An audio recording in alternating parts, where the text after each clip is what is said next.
Me siento en el andén frente a una villa muerta.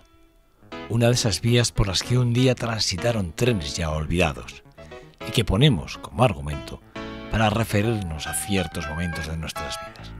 Ese tren que un día has de coger si no lo has hecho ya. Y que te llevará a lo que un día soñaste o deseaste, ¿o no? Esa es, o ha sido, o será tu oportunidad. Tal vez la mía.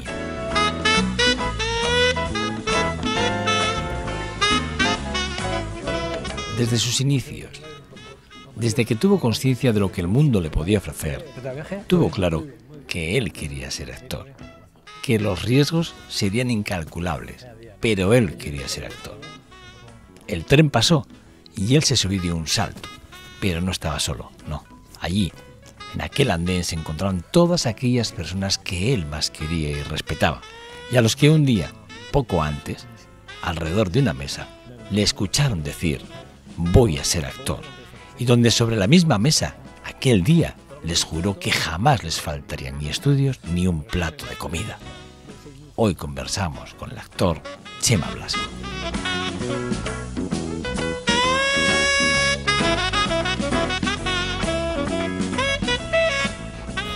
Bueno, Chema, ¿qué tal estás? Muy bien, vamos, de momento vamos tirando. Poco. Hacía 2 años que tú y yo no coincidíamos, que nos presentaron. Luego hablaremos de ese momento. Sí, joder. Pero sí, 2010, creo que era exactamente 2010, cuando coincidimos y hablamos. Luego te lo vas a recordar, no te preocupes, te lo vas a recordar. Sí, ya me empiezas a preocupar, ¿eh? No te preocupes, por Dios, no te preocupes para nada. A mí sí me preocupa, y además lo comentábamos antes, ¿no? Fuera de plano, fuera de cámaras, comentábamos, sí, ¿no? Que yo he descubierto a un Chema Blasco fuera de las cámaras de difícil configuración personal, y me explico. O sea, una persona que ha tenido que bregar mucho para llegar donde hoy estás, en mayor o menor medida reconocido, eso está claro. Cada uno sabe cuánto más menos debe ser. Cuando me ven ya me reconocen, sí. sí, conocidos. Sí, pero te reconocen, no si te reconocen, ¿no? Alguien sí, pero la televisión es terrible. No, me refería a ese momento, porque claro, todo viene, digamos que tu paso a ser actor, cuando decides yo quiero ser actor, es un paso, me llama la atención que sea después de tener ya prácticamente parte de la carrera hecha de tu vida. Quiero decir, llegas el momento en el que dices, soy un contable, tengo un buen puesto en una buena empresa, me ha costado mucho llegar aquí, y de la noche a la mañana llegas, ruedas vacas con Julio Medem, no sé qué te dice Julio Medem, que es lo que quiero que me cuentes, no sé qué esa conversación, qué es lo que enreda, pero llegas a tu casa, plantas a tu familia, los sientas a todos en una mesa y dices, señores, a partir de mañana voy a ser actor. ¿Cómo es ese momento? Primero, ¿por qué Julio Medem te tiene que, digamos, contar no sé qué para que tú cambies el chip? Porque ya eras actor, ya venías a hacer muchas cosas hacia atrás. Sí. ¿Por qué? ¿Qué te dice Julio? ¿Qué te comenta? No, lo que pasa es que pienso que esta profesión es vocacional. Entonces yo desde chaval, y me remonto a cuando era chaval, porque no nací abuelo, como piensa mucha gente. El abuelo estoy haciendo hace tiempo, pero no. Entonces, yo el primer recuerdo que tengo es Jesús Obrero. Yo estudié en Samaniego y tal, y yo siempre haciendo tonterías, siempre hacía el mono, hacía reír a los compañeros y tal, y ¿vas a hacer función? No, y un día les dije, hoy al terminar la clase voy a hacer función. Ah, sí, bien. Y toda la clase se vino a la calle Rioja, nos íbamos 30 y tantos, se pusieron las escaleras del portal y yo me puse a hacer no sé qué, pero todo bien, todo, tal, hasta que los vecinos salieron, chiquitos, fuera, qué escándalo, tal, y aquí fue mi debut. O sea, dije, ahí vamos. Sí. Con el tiempo estás viendo que es tu vocación, que es lo que quieres ser siempre, pero ¿qué pasa? Que luego los padres dicen, no, teatro no, eso son tonterías. Tienes que estudiar, porque tienes que hacerte una persona con formación y luego tienes que trabajar y tal. Y mis padres en contra totalmente estaban. Digo estaban porque luego ya os comentaré lo que descubrí. Y sigue pasando la vida y luego te casas. te casas, tienes hijos y, joder, no me digas que vas a actuar de payaso, porque yo estuve actuando de payaso 30 años. O sea, hice 4.316 actuaciones de payaso, en centros benéficos, en Vitoria estuve en todos los sitios, creo, y en la provincia prácticamente también, y nos contrataban. Pero siempre, joder, otra vez, hacer el payaso, no, ¿y cuándo vas a ser una persona seria y tal? Y es lo que yo quería. Hacía teatro cuando estaba mi padre a escondidas, en el Club Villanieves, un club que había entre la calle San Antonio y la calle Manuel Ariel, un edificio muy bonito que hay en la esquina aquella, pero siempre no diciéndole a mi padre nada, porque si llegaba más tarde de las 11 me quedaba sin cenar. Luego también cuando estaba mi mujer, joder, pues esas tonterías de teatro, ¿por qué vas a hacer teatro? Porque luego entré en Farándula, un grupo que con Félix González Petite. Petite, hombre. Y entonces yo seguía haciendo, compaginándolo con el trabajo, porque luego me pasó una cosa, que yo los estudios, porque cuando murió mi madre yo tenía 15 años, tuve que dejar los estudios, que yo quería estudiar para impresor, porque mi padre era impresor, yo quería ser como mi padre. Y en el colegio, el padre Ruiz de Jesús Obrero no me dejaba, dice, no, tú tienes que seguir estudiando, tú tienes que, porque vales para estudiar y tal. Y no, yo quiero estudiar impresor y tal. Y tuvo que venir mi padre a explicar y entonces ya me marché de botones a la fábrica. A Aranzábal. Aranzábal. Pero antes de llegar ahí, a ese punto de Aranzábal, que ya vamos a llegar, no me has respondido a la pregunta. Sí, no, ya iba a llegar. No. Iba a llegar el Elizondo, que eso fue en el Elizondo. Vale, sí, simplemente es posterior. Rápidamente esto. Y entonces de botones, pues bueno, pues trabajar, etcétera, etcétera. Y luego ya cuando yo veía que me gustaba esto, yo quería ser actor, yo quería ser, joder, me encantaba. Y llegó un momento en que, rodando la película Vacas, que fue después de la de Alas de Mariposa, de Juan Bajo, en el año 92, rodando le dije, Julio, cuando termine el rodaje quiero hacerte una pregunta, dos preguntas, y quiero que me respondas sinceramente. Es importantísimo.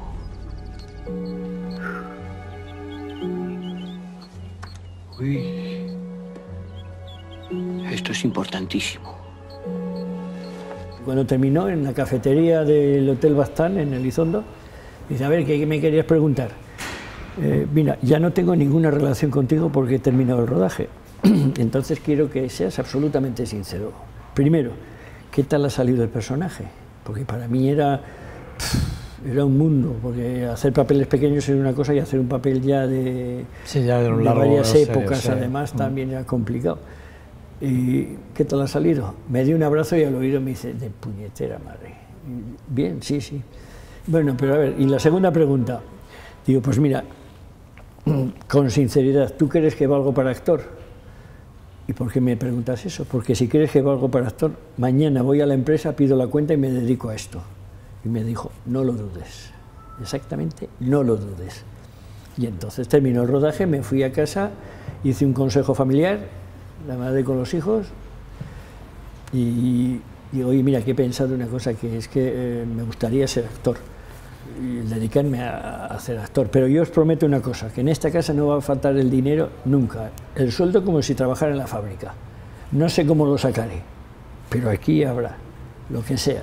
¿Y qué te dijeron ellos? Pues primero hubo un silencio bastante largo, pero ¿qué pensáis? Tenía que decirle y tal. Bueno, pues si tú crees y tal. Luego a posteriori te das cuenta y dices, digo, fui un osado. Les tuve que dar un disgusto terrible, porque tener un sueldo, vacaciones, pagas extras, todo tal. Y pero sobre todo después de lo que te había costado que ellos, concretamente tu mujer, sabía lo que te había costado llegar donde estabas, tener ese puesto, después de pasar muchas horas de estudios, de trabajo. Quiero decir, llegar a ser de botones, a ser uno de los contables, uno de los directivos del Club Deportivo de Aranzábal, inclusive. Sí, también. Claro. Todo eso, llegar y plantarlo un día y decirle a la familia, mirad, hijos, querida esposa, mira, mi vocación es esta. Quiero decir, yo, de los niños, pues puedo entender que en un momento determinado pues son todavía, son muy críos, pero bueno, ¿pero tu mujer? Sí, no. Ella dijo que, bueno, pues si es lo que te gusta, pues bueno, pues vale, pues bien, pues adelante, digo que no va a faltar el dinero nunca, ¿eh? O sea, yo era como un Alonso Quijano, era en esos momentos, o sea... Luego hablaremos del papel de Alonso Quijano. Porque estaba viviendo... Un gran papel, por cierto. O sea, yo ponía todo mi énfasis, mi ilusión y mi todo. Me preocupaban más los hijos. Una vez que mi mujer dijo que sí, digo, jo, ¿y si fallo? ¿Y si fallo qué va a ser? Y les dije a ellos, y vais a estudiar hasta donde podáis, porque va a ser el futuro que os voy a dejar yo. Utilizaste el término herencia, concretamente. La herencia, sí, esta es la herencia que os voy a dejar. O sea, estudiar hasta donde podáis, yo sacar el dinero de donde sea. Y hoy en día estoy orgulloso de ello, pero vamos. Es que yo no quería, no quería decir, yo podía haber sido actor si me hubiera dedicado. Si tú lo del pasado, yo quería saberlo. Claro. El movimiento se demuestra andando, pues venga, yo me meto en eso y me tiré sin red. Con un montón de ilusión, un montón de...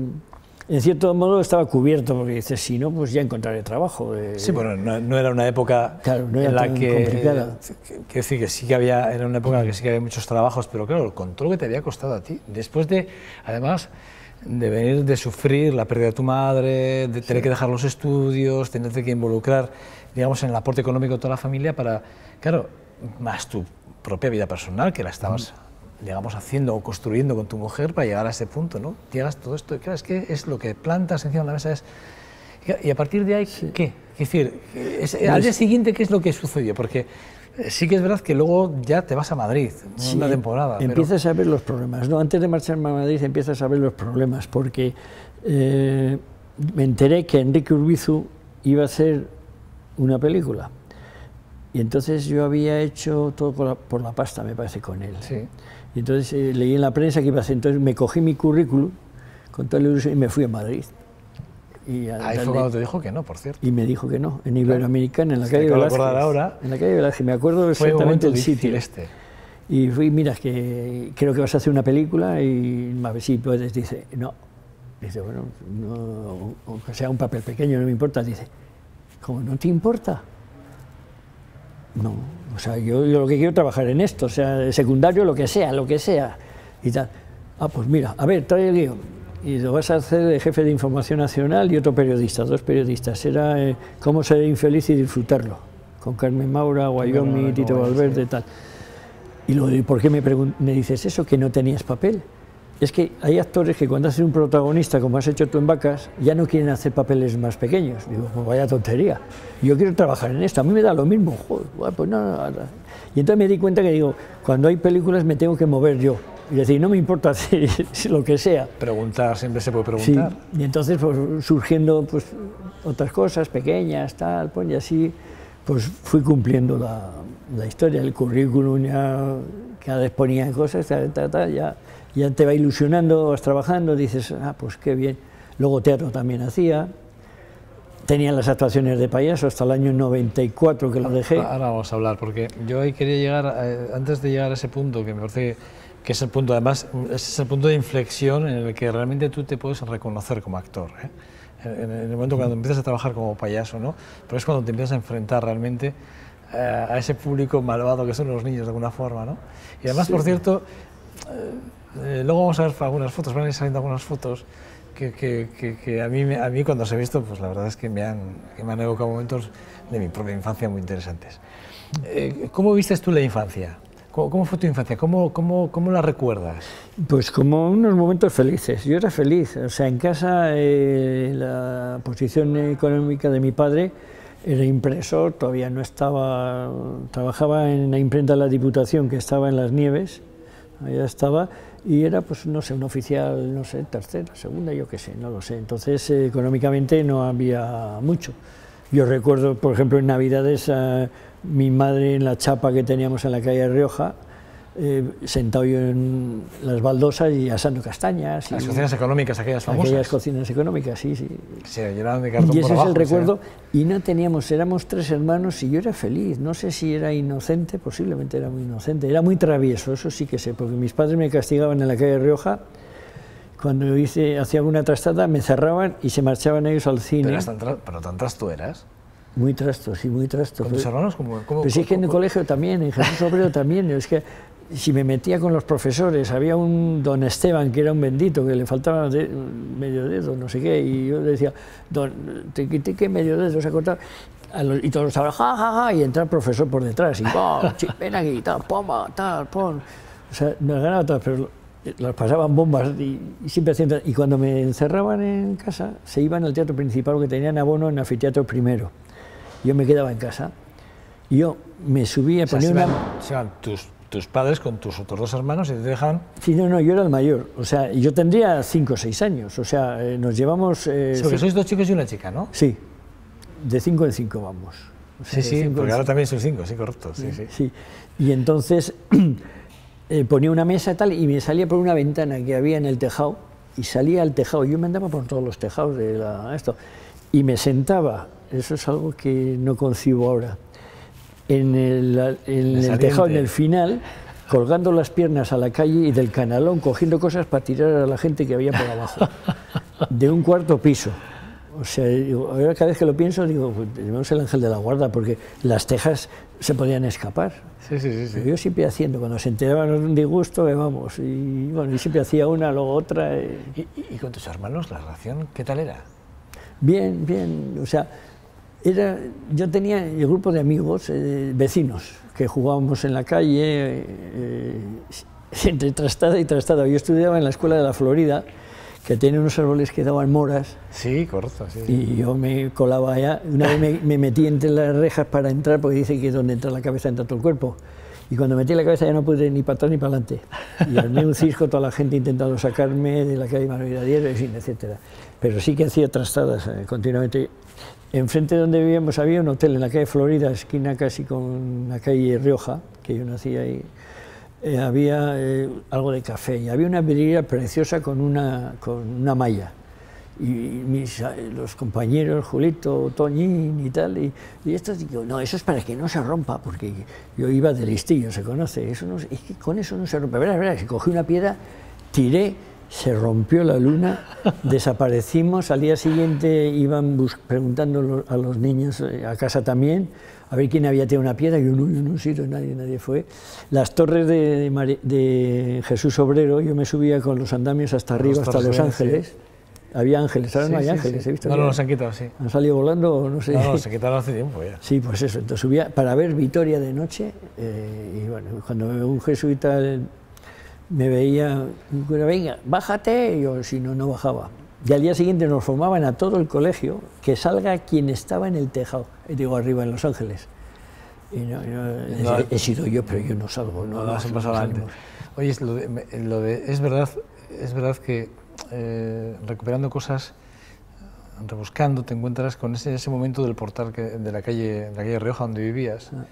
Es verdad que has dicho que lleves 30 y no sé cuántos, y tú actuabas, que allí te plantabas, sí, sentabas en las escaleras, todos ahí en plan graderío. No sé, yo hacía el tonto. Y tú les plantabas ahí. Improvisaba, fíjate. Eso te iba a preguntar, ¿y cómo así? ¿Pero por qué? Pues no, ¿Y por qué te preguntaban ellos? ¿En qué se basaban ellos para preguntarte, oye, Chema, hoy vas a hacer algo? Es que estaba haciendo tonterías todo el rato en clase. Claro, y todo, y ahora, a la hora de estudiar, nunca he tenido un suspenso. O sea, llegaba a los exámenes y lo pasaba mal. No, hay que aprender, porque si no, iba a traicionar. ¿Bachillerato, comercio y psicología? Sí. Y todos los cursos los he hecho de noche. O sea, salir de trabajar de la fábrica cuando era botones, echaba el correo que me decían que echara, que era mi última labor, y me iba al instituto. ¿Cómo llega uno a ser botones y llegar a ser uno de los contables más importantes, o ser el contable de una de las empresas más importantes entonces en Vitoria-Gasteiz? ¿Cómo se llega? Porque eso lo vemos eso podría ser parte de un guión muy importante en cualquier película, es decir, la vida del botones, ¿no? Que lo hemos visto en más de una película. No, pero ¿quién era Levi? Resulta que... Sí, no, yo creo que es querer hacer eso, o sea, el ponerlo todo, entregarte. Si tú te entregas en un trabajo, consigues lo que quieras. Entonces también estudié hasta contabilidad, empecé estudiando contabilidad en la Escuela de Artes y Oficios, mecanografía, caligrafía, bueno, o sea, me hice todos los cursos de la Escuela de Artes y Oficios, en la Academia Almi, que estaba en la calle El Prado con esquina Becerro Bengoa, en el Instituto Ramiro Maeztu. Allá me hice el bachillerato, o sea, yo salía... Siempre de noche. Siempre, salíamos del instituto a las 10 y 4 de la noche. pues a estudiar y tal, y al día siguiente a... ¿Cómo es el momento, ese momento en el que con 15 años has dicho, yo tenía apuntado con 13, pero con 15 años pierdes a tu madre? ¿Cómo lo viviste, esa pérdida? Pues en ese momento, además, en el que estabas... Muy mal, yo es que tengo, o sea, muy mal dentro de la inocencia, porque entonces yo creo que éramos más inocentes, teníamos menos malicia, vamos. Cuando murió mi madre, me acuerdo que me despertaron, estaba yo durmiendo y una vecina, la Genoveva, del segundo piso, José Mari, ven, vamos, que vas a ver a tu madre. Y yo me vestí, bajé y me llevaron al hospital y allá vi con unas velas y unas cosas y la vi, y aquella imagen no se me olvida, vi a mi padre llorando. Y no sé, pensaba que estaba dormida, o sea, no sé, algo así. Y luego lo que es el destino, y doy un salto, tuve un accidente muy grave, que me dieron por muerto, un 20 de abril, viniendo de actuar del Ciego, vi la luz, vi a mi madre, no he sido nunca tan feliz que en aquel momento, tenía una paz, eso, y luego cuando volví en sí, era el día 28, que abrí los ojos y vi muchas caras y eran los médicos que decían, ya está, ya se repone. Entonces me dieron por muerto y cuando me metieron en el... Entonces ya estaba casado. Cuando me metieron en el... para ponerme... me desnudaron, vamos. Eso lo sé por la monja, claro.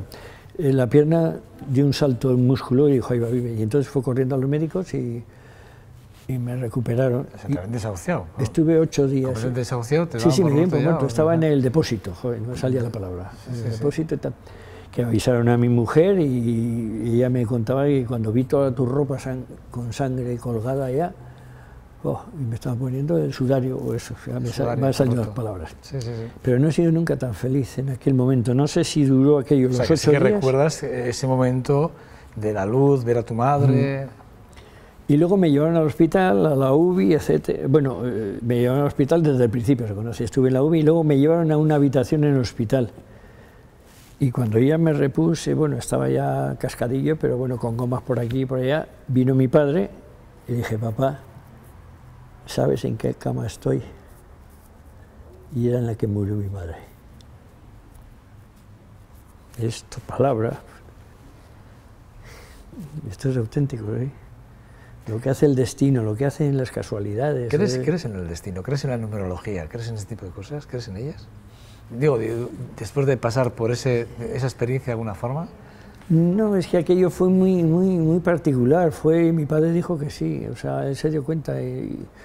Pero qué casualidades, o sea, en la misma cama, en la misma planta, en la misma habitación, en el mismo todo. Y nadie sabía nada.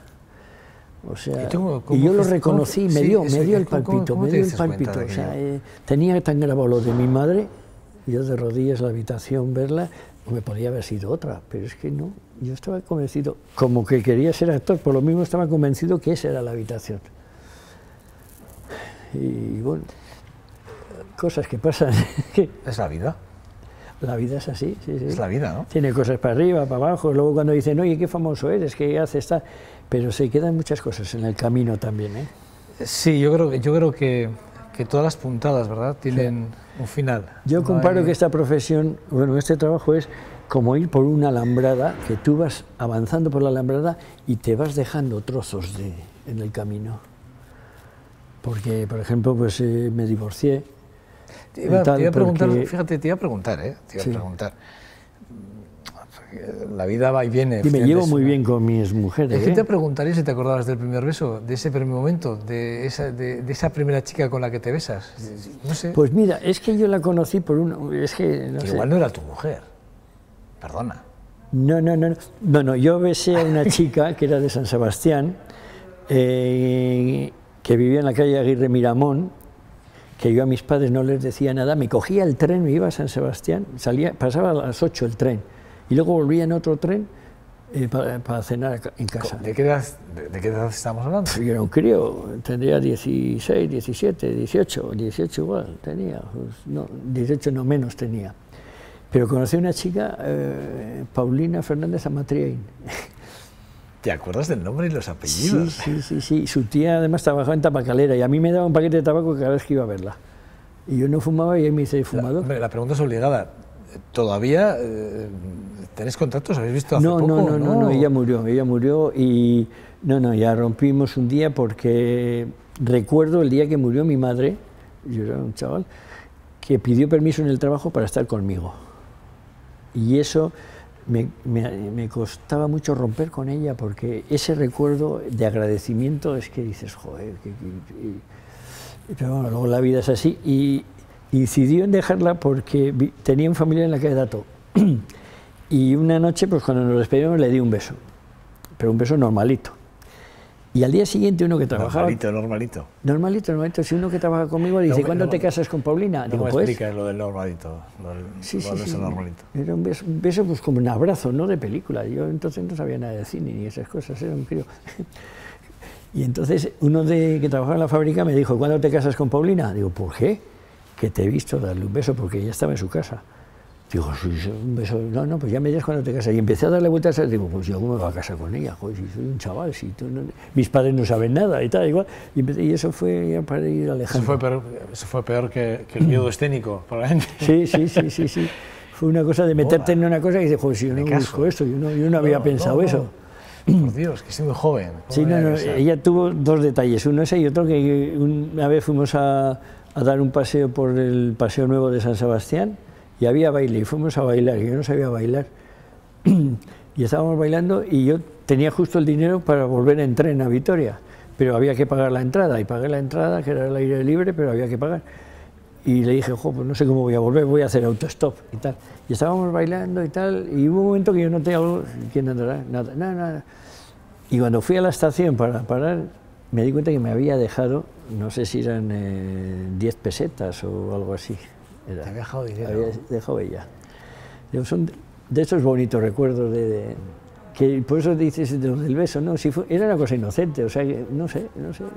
Sí, pero ya te querían casar. Inocente. Sí, eso lo fastidió todo. Eso fue lo que te hizo. Eso lo fastidió. Te metió el miedo en el cuerpo y dijo, no, que yo no me voy a casar, que yo soy muy joven, que todavía tengo que hacer muchas cosas y esto no. Y además empiezas a pensar mucho que es muy pequeñita, yo soy mucho más grande, tal, y empiezas a buscar pegas por todos los sitios. ¿Con qué años te casaste?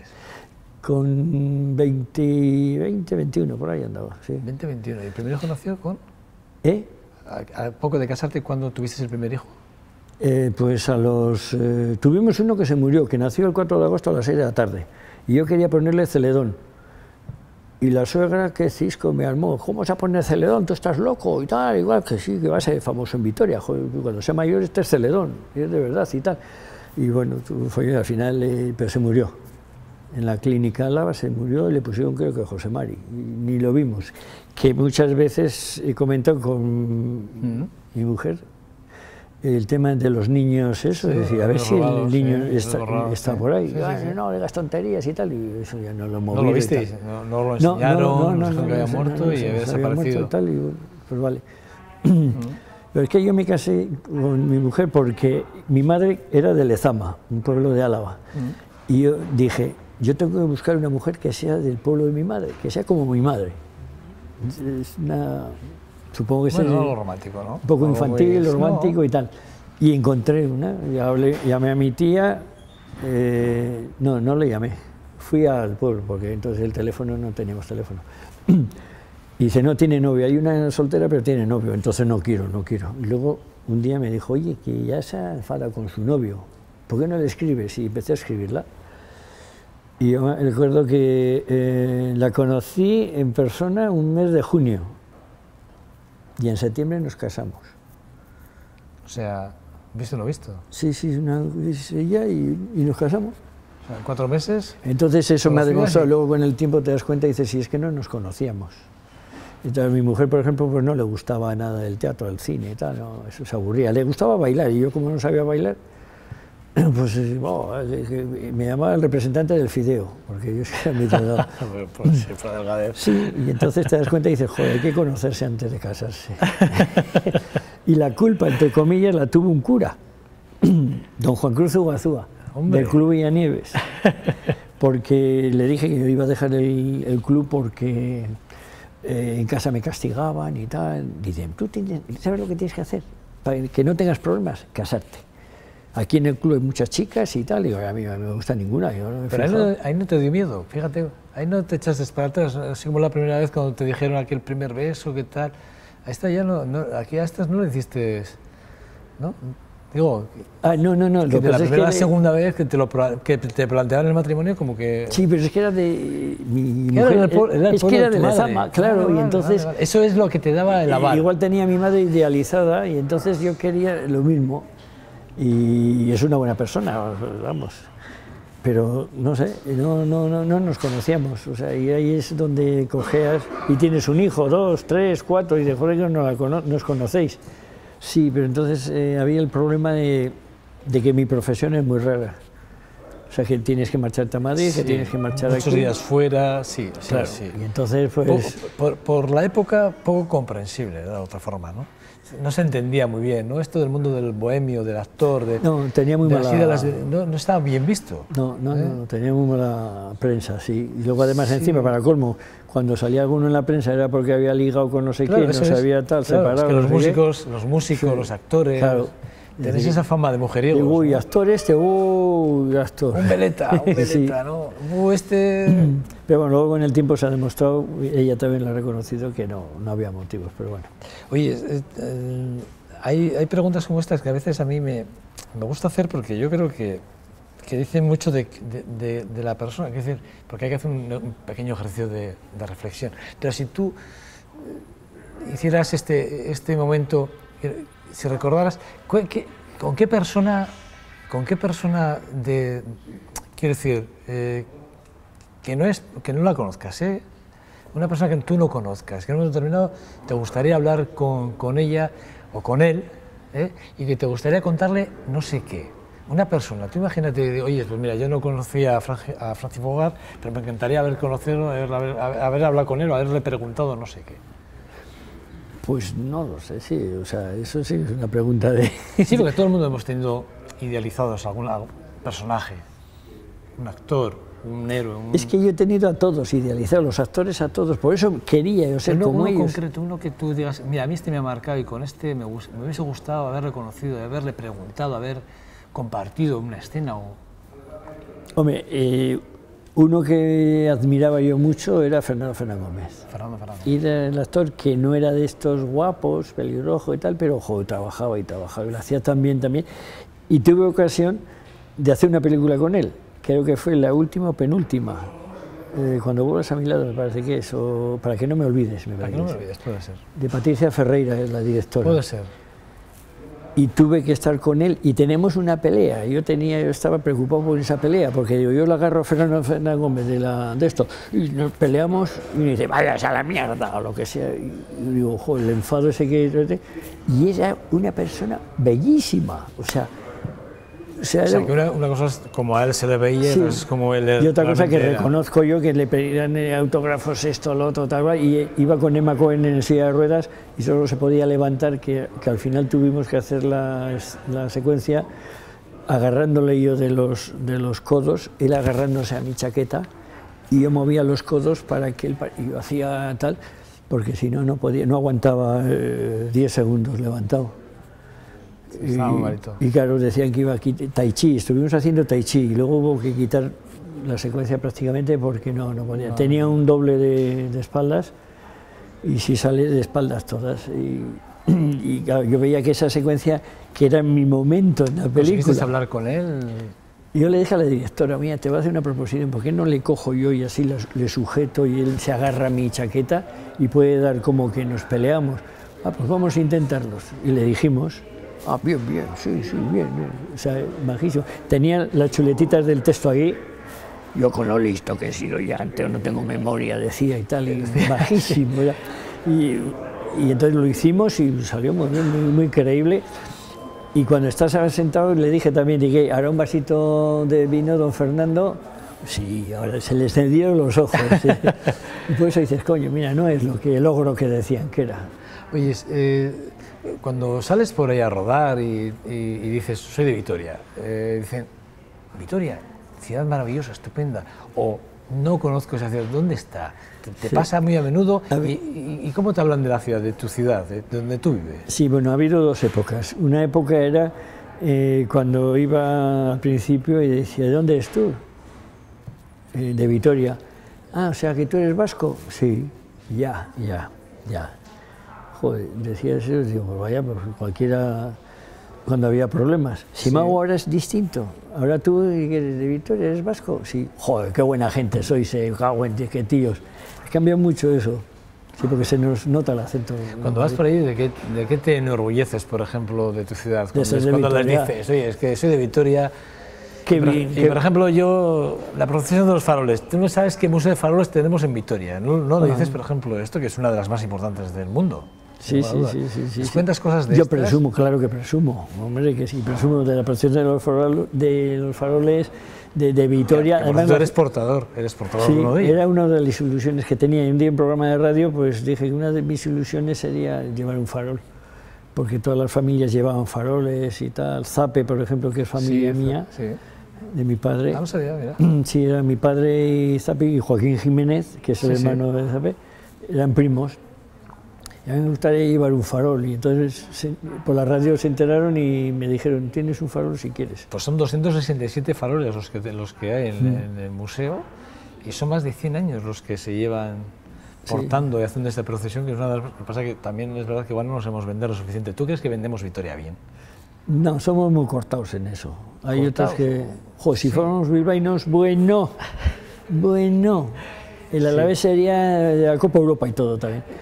Pero es que además Vitoria han dicho que es la única capital que tiene, porque Zaragoza tiene también procesión de los faroles, pero solo de los 5 misterios. Correcto. Es el único sitio que tiene los 15.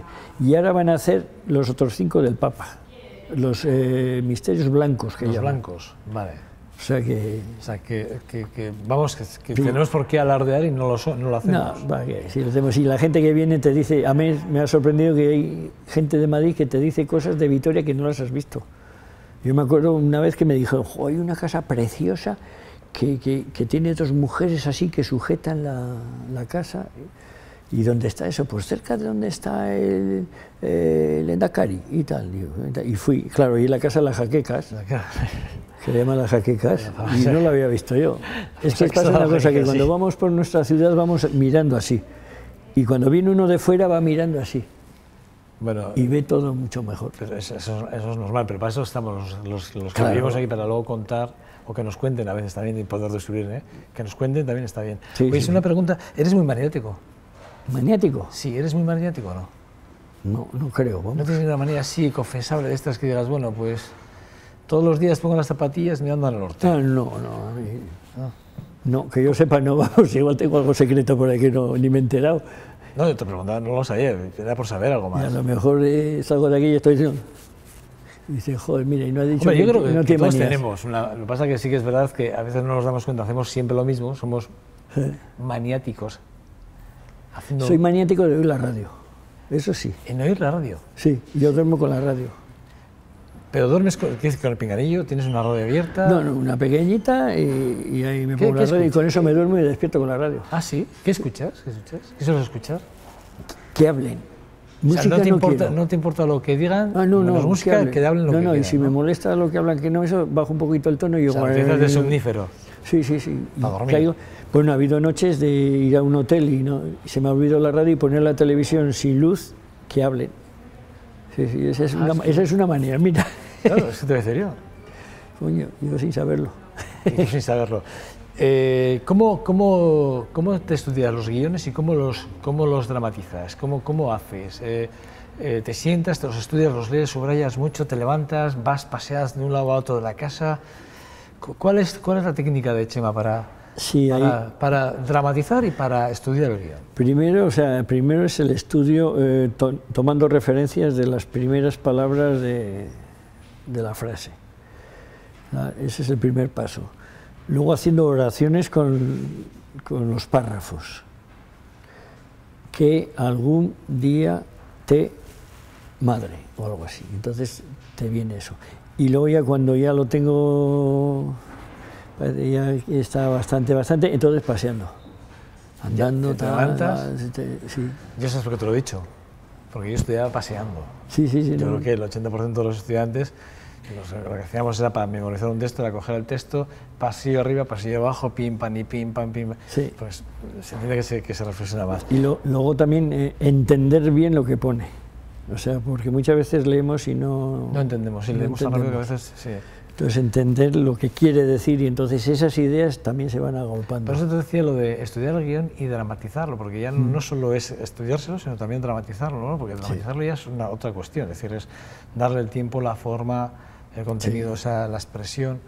Y ahí te enfrentas a un espejo, te enfrentas tú a tu forma de verte, te visualizas, ¿cómo lo haces? Algunas veces con gestos de cara sí que me miro, antes más, ahora ya que no notes tanto. el gesto igual. Sí, siempre decir, no, estoy sobreactuando, esto no, simplemente una mirada así es suficiente. Y aprendí, es que yo en las películas he aprendido de los directores y de los actores. O sea, Moncho Armendariz, en la primera película que hice con él, que fue Tasio, me enseñó una cosa, que no tengo que actuar, tengo que sentirlo. Y dije, coño, porque cuando mi hijo se quema en la carbonera y tal, yo ponía, y dice, no actúes, siéntelo. Y luego lo ves, y porque el plano era cercano, y dices, pues es verdad.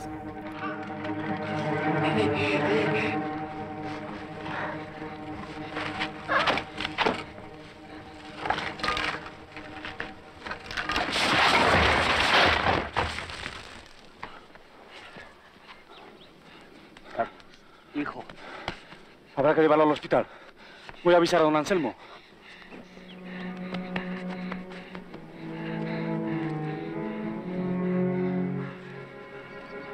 Hijo.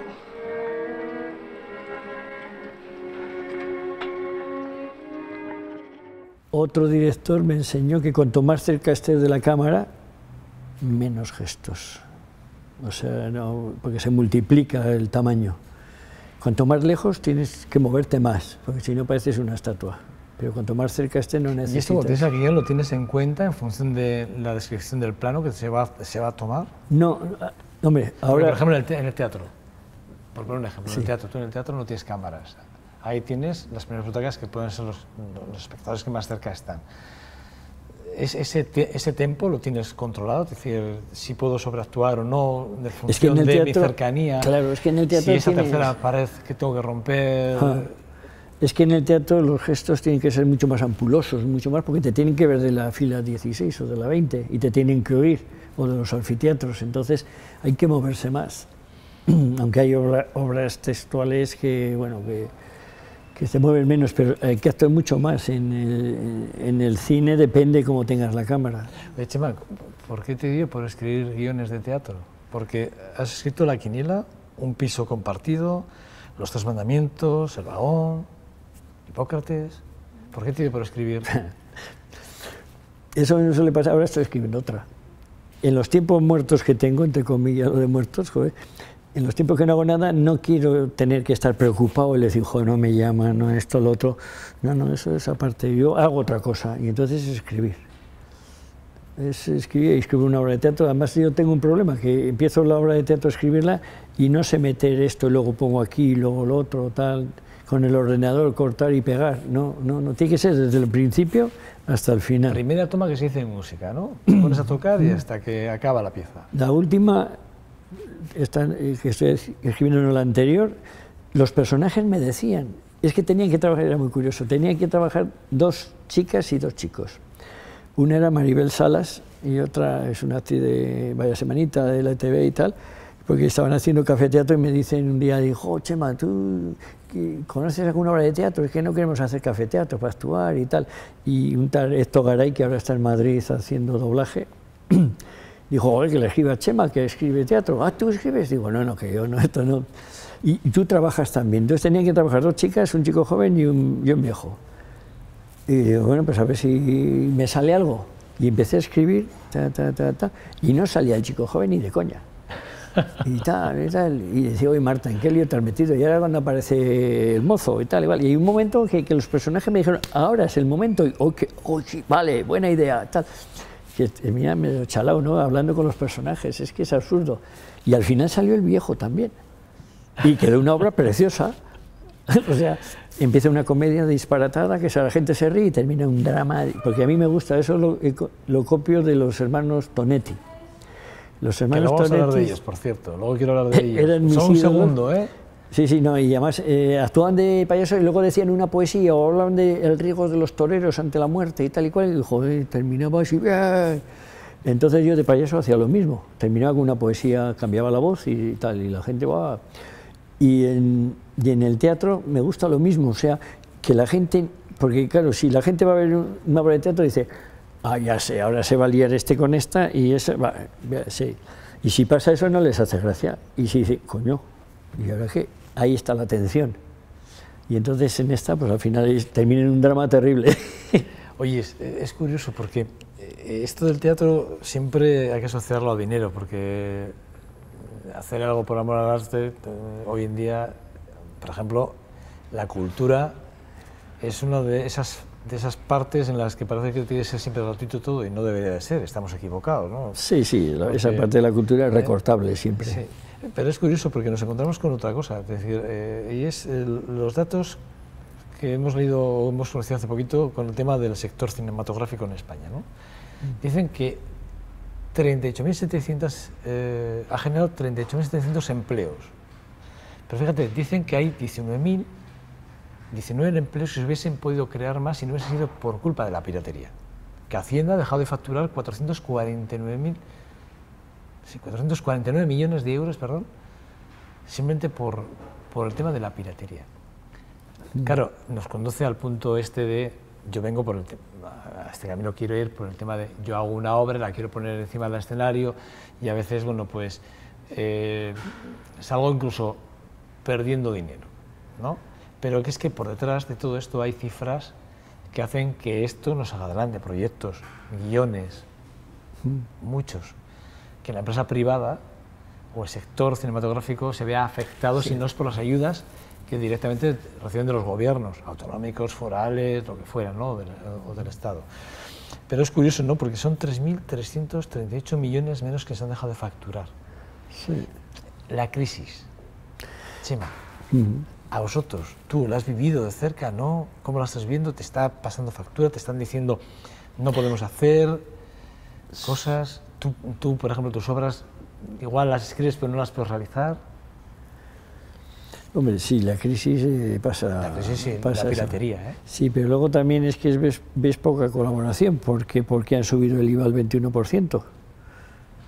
Suben las entradas, la gente va menos, se gastan, facilita a la gente que vaya. Sí, pero ojo al dato, ha subido el IVA, bueno, vamos a ver qué pasa este año, es verdad. Pero ha subido el IVA, pero dos datos más para que lo tengas en cuenta. Del 2011, en 2012, son 15 millones de espectadores los que han ido a ver cine español, ¿eh? Sí. Es el mejor dato cercano o próximo al del 2005, que fueron 17 millones. Es decir, desde el 2005 al 2013 ha ido increciendo la gente que ha ido al cine a ver producciones españolas. O sea, quiero decir, vale, vamos a ver qué pasa ahora, es verdad, vamos a ver qué pasa ahora con la subida de impuestos, ¿no? Pero está reflejado esa queja de los directores, productores, ejecutivos y tal. Hombre, ¿Y vosotros, los actores? Sí, sí. Lo que pasa es que si, por ejemplo, sacas un buen producto porque tiene posibilidades, se vende. Porque gastas en publicidad, Almodóvar no necesita más que abre la boca y todo el mundo hay que ver las de Almodóvar. Por ejemplo, Al filo de lo imposible, etcétera, tal, que tiene un gran presupuesto y tal, pues triunfan. Pero es que, claro, mucha gente que quiere hacer cine y que hace películas independientes, baratas, no las puede. Yo en estos momentos hay 4 proyectos para hacer que están esperando encontrar el dinero. 4. Y uno es de Gonzalo Suárez, vamos, que no es un desconocido, y están esperando tal. Entonces dices, joder, ¿por qué no? Y, no sé, o sea, una manera... Ahora tienen que recurrir pues, a empresas, Coca-Cola, Movistar, claro, empresas privadas. Pero ya hay empresas privadas que quieren hacer apuestas, soportando ese riesgo capital privado, público-privado, perdón, en un momento determinado en el que, digamos, si no hay subvención, no se acaba de poder ejecutar un proyecto. No, o sea, sí, pero es que pasa una cosa también, y privado, pero es que hay que coger muchos montones para que te llegue para hacer eso.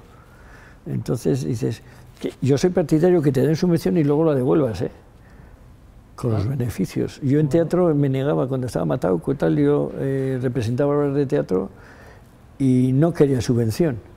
Yo quería que me ayudaran a montar eso y luego yo devolvía el dinero, que me buscaran actuaciones, no quería dinero, actuaciones, que yo me gano el dinero con eso. Y yo me acuerdo que en el Recalero hice una obra de teatro con andamios y con trapos negros y tal, y fue el concejal de Cultura y dijo, ¡uy, qué bonito, me ha gustado mucho, pero qué pobre es el decorado! Digo, es que no tenemos dinero. O sea, claro, si queremos el dinero para comprar en medio de unos andamios, pues poner un decorado, en condiciones y tal. Y dices, bueno... ¿La crisis la sufrís, la estás sufriendo? Sí, ¿Estás notando realmente en qué, dónde? ¿Qué Porque fórmula? La gente no, o sea, no hay esa alegría de llamarte que van a hacer esto, lo otro, tal. No, ahora todo el mundo se calla. Muchos actores están haciendo teatro porque no, en cine no hacen nada y dices, bueno, y o entras en una serie, que son los que realmente funcionan, y relativamente, porque están series que en vez de pagar la televisión son productoras que tienen que... Ya. Cuéntame, por ejemplo, pues lo pagaba Televisión Española. Sí, era la productora, pero con la ayuda de Televisión, ha quitado la ayuda de Televisión Española y lo tienen que producir ellos mismos. Ana Duato, Imanol Arias, etcétera, poner la pela. Chenique y demás. Claro. Y entonces eso es que... Claro, al final estamos hablando de que Televisión Española no deja de ser un ente público. Es decir, que al final claro, es empresa, ¿no? Es Estado de alguna forma. Y luego las televisiones van buscando muchas veces lo de...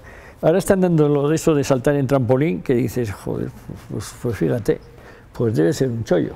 Porque hay una cadena y luego otra cadena que hace lo mismo. No te han llamado para ponerte en bañador, ¿no?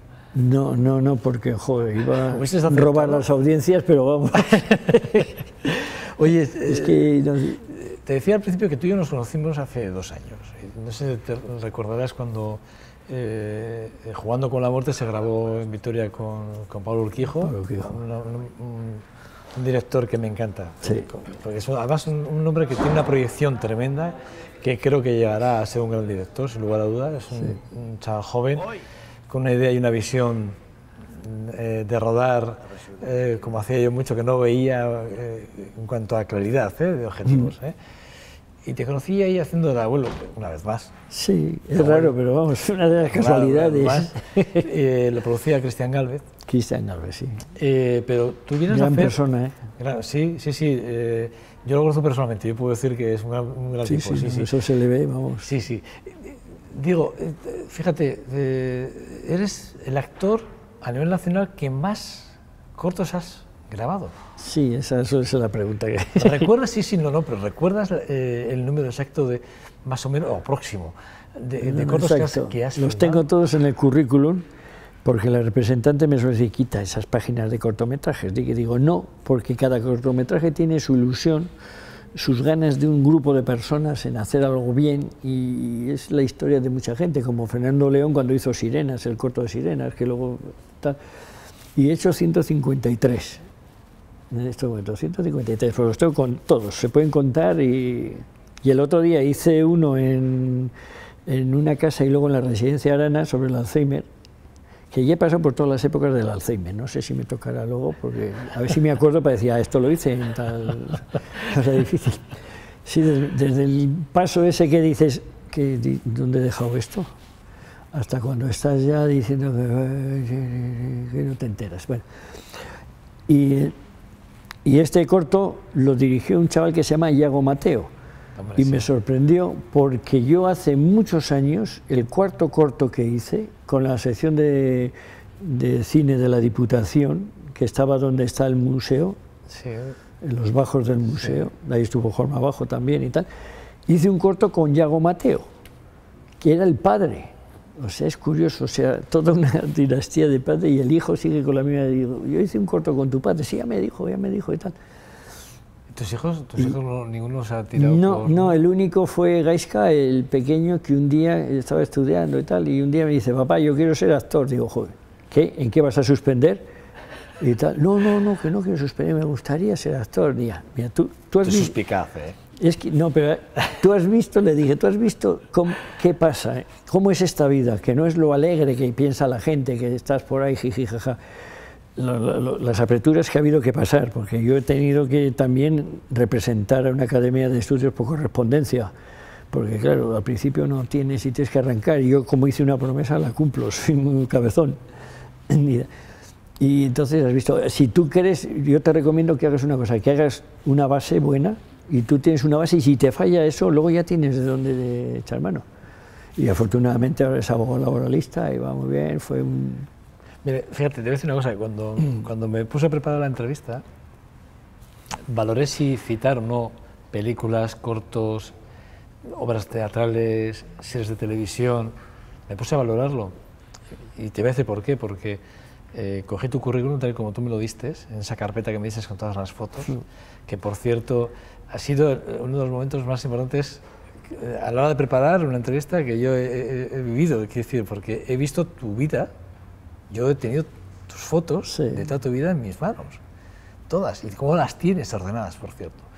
Y claro, joder, pues a uno, joder, poder tener la vida de alguien en fotografía, pues le da mucho por dónde pensar y pensaba, joder, y luego cogí tu currículum, empecé a leerlo y lo puse encima de la mesa y empecé a pensar, digo yo, ¿y qué digo de este hombre? ¿Qué menciono? ¿Qué puedo citar? ¿Qué corto? ¿Qué premios puedo...?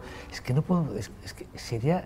Me tiraría media hora o 40 minutos diciendo exactamente todas y cada una de las horas en las que has trabajado, porque además las tienes enumeradas y las tienes con fechas y los papeles que hacías.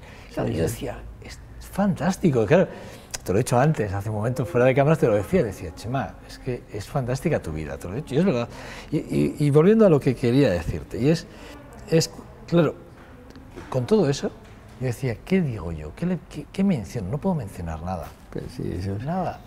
Es que además, es que, no sé, creo que son 15 folios, 15 folios. 15 sí, folios, me parece que sí, puede ser, ¿no? Sí, puede ser, sí. Lo que pasa es que como soy mayor, carrera tremenda. Tengo mucho porque soy mayor. Si tuviera 16 años, no... De verdad, con amor en el corazón, chaval, ¿tú te crees reconocido o no reconocido? A pesar de que has empezado muy tarde en esto del arte. Sí, era de tarde, muy tarde. Sí, pero quiero decir, ¿te has sentido reconocido o no? Mira, y es que yo no me planteo, sí que he sido reconocido porque tengo premios y homenajes por eso. Pero no sé, es mi vocación, o sea, es lo que quiero hacer. O sea, y esas cosas que has visto, parte de las que has visto, que tengo 6 archivadores, es mi futuro, mi vida, el día que eso, pues el recuerdo que tengan de mí. Y digo, pues lo voy a preparar bien para que lo tengan todo bien ordenadito, que no digan, ay, esta, tal. Hay una cosa de mi padre, me viene ahora a la memoria de los recuerdos. Te iba a preguntar. Mi padre no quería nunca hacer esas cosas, o sea, que hiciera teatro, esto, lo otro, tal. Y cuando era muy mayor, ya a punto de morir, murió con 92 años, un día me dice, José Mari, ven, que te quiero dar una sorpresa. Y digo, bueno, qué sorpresa. Y entonces me llevó por la calle, porque vivía en la calle Diputación, por la Virgen Blanca, a la calle San Antonio. Y hay una peluquería ahí, a la derecha, según se va de la Virgen Blanca, que solo ponen en fiestas los escaparates con gente de Vitoria o motivos de fiestas o tal, y había una foto mía grandísima con una cinta así tipo Kung Fu, que era un corto que hice, y era grandísima, y dice, viene y dice, mira, dije, sí, soy yo, sí, jo, y pidió la fotografía cuando terminaron las fiestas y se la llevó a casa. Y cuando murió, viendo sus cosas, o sea, eso es lo que más me emocionó, que lo tengo, tenía un sobre grande con recortes de prensa, fotografías tuyas. ¿Y tú no lo sabías? Yo no sabía. O sea, él estaba guardando todo lo que estabas haciendo. Y cuando le enseñé la foto esa grande, le dije, papá, esas tonterías que hacía de joven, esto es. Este es el resultado. Esto es. Pero fíjate tú que él, sin decirte nada, lo guardaba. Y reprobándote de alguna forma, él iba guardando toda tu carrera, iba... Y en los últimos años... ¿Qué sentiste cuando viste aquella carpeta? Bueno, unos lagrimones como... Y la tengo, porque es...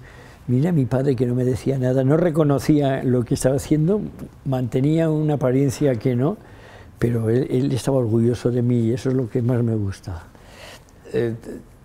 Yo la verdad es que... Fíjate, lo de Lo de tu padre, es que te lo iba a preguntar. ¿Quién de los dos, si tu madre o tu padre, te había influenciado más? Porque tu padre tocaba el piano. Sí, sí, sí, sí. Aun cuando no tenía nada que ver con, tocaba el piano. Sí, sí, y yo tengo una... Y cantaba. Claro. Y cantaba en coros. Y a mí me llevó con... A hacer un casting, te lo voy a decir ahora. 7 años, 8, no sé cuántos tenía, donde don Dimas Otés, que era del conservatorio, sí, señor, porque quería que yo siguiera la carrera de... porque él tiene carrera de piano y tal. Y se puso el señor, era un sacerdote. Y a ver, ¿qué canción sabes? No sé, ¿en el colegio cantarás algo? Pues no sé. Y ¿sabes esa de rodillas, señor, ante el sagrario? Que era el himno eucarístico internacional de no sé qué año. Sí, lo cantamos, pero a ver, canta. Y empecé, de rodillas, señor. Dejó de tocar y dice, tu hijo tiene una voz preciosa, pero un oído de nada. Y ahí se terminó mi carrera de cantante y de músico y de tal. ¿Quién de los dos crees que te puede influenciar más o quién te avaló más para que te tiraras para adelante, tu padre o tu madre? No. Tu padre ya me ha dicho que no. No, pero es que mi madre murió muy joven, la pobre, o sea, tenía 40 y tantos años. Sí, pero tú ya con 8 ya estabas dando muestras y sí. tu madre ya te veía. Sí, pero mi madre era la clásica madre, yo creo que entonces había muchas que estaban en un segundo plano siempre. Ellas son las que... Tengo un recuerdo de ella que es una lección, o sea, la mejor lección que he recibido en mi vida y vamos, y la suelo decir muchas veces. ¿Se puede decir? Sí. Sí, bueno, pues mira, a mí me gustaban mucho las rosquillas. Y yo iba a visitar a una tía que tenía en un chalet que había en la entrada de la Florida, desde la calle Rioja, porque me daba 5 pesetas. Y me daba 5 pesetas, yo me iba a una pastelería que había también en la calle Florida y compraba rosquillas. Y un día en casa vi un billete de 5 pesetas de Balmes encima de la radio. Y digo, bueno, 5 pesetas. Y a los 3 días lo seguí viendo. Y digo, hoy 5 pesetas de rosquillas tienen que ser la leña. Y entonces me ocurrió cambiarla de sitio, ponerlo encima de un armario. Y pasó el tiempo y de vez en cuando miraba y seguían las 5 pesetas. Digo, pues estas 5 pesetas no las tienen localizadas. Y las volví a cambiar a otro sitio, debajo del comedor, debajo de una alfombra. Y tal. Y dije, va, pues me compro las rosquillas. Me fui a la pastelería, compré las rosquillas, me las comí, llegué a casa y mi madre, hola, José María, ¿qué? Dice, oye, una pregunta, ¿no habrás visto tus 5 pesetas que había en la...? Y me quedé, me eché a llorar y me dijo, somos pobres, pero si necesitas algo, pídelo que lo tendrás, nunca quites nada. Esa fue la lección más bonita que tuve. Muy importante. Muy bonita. Es que pesetas entonces o sea, me demuestra que mi madre estaba siguiendo la pista de aquellas 5 pesetas. Quiero decir, pero las 5 pesetas entonces eran mucho, ¿eh? Sí. Oye, nada, rápidamente, porque tenemos que ir terminando, pero hay un papel que yo quería quedarme con él, El caballero de la triste figura, Alonso de Quijano, que lo has mencionado al principio. Probablemente sea uno de los mejores papeles, si no el mejor papel que hayas realizado. Sí, es el más fuerte que he tenido yo, porque hacer el Quijote... Después además de Guillén, que venía, y Fernando, Fernando Rey, dos actores tremendos que ya ¿verdad? Sí, Juan Luis Galiardo hizo también. Galiardo, correcto. La verdad estaba como gordo y no sé, para montar caballo. Yo tuve que bajar 14 kilos, aparte de lo que tenía, bajar 14 kilos y adelgazar. Entonces era un texto en castellano antiguo, o sea que era complicado y me lo aprendí todo. O sea, había momentos que ibas a rodar, oye Chema, perdona, pero en vez de hacer la 58 vamos a hacer la 72 porque la luz y tal. Digo, ¿cómo empieza? Yo caballero, yo caballero, ¿te lo sabes? Digo, es que me sé todo el Quijote. O sea, era una de mis oportunidades. Dice, tengo que demostrar que puedo hacer esto, porque para un actor hacer de Don Quijote es un honor. Muy pocos han hecho de Don Quijote, se puede contar con los dedos de una mano casi. Y las críticas que he recibido de Alemania, de Holanda, las tengo guardadas, que son buenísimas. Dices, benditos sean los cielos porque España tiene su Quijote. Chema, muchísimas gracias. No puedo decir más que te estoy muy agradecido, que para mí ha sido enriquecedora esta entrevista, muy enriquecedora. No sé para ti lo que habrá sido esta entrevista, pero para mí ha sido enriquecedora. Pues para mí ha sido muy buena porque una de las cosas principales es hablar con amigos y tú lo eres. Gracias, Chema. Muchas gracias. Vale. Fíjate.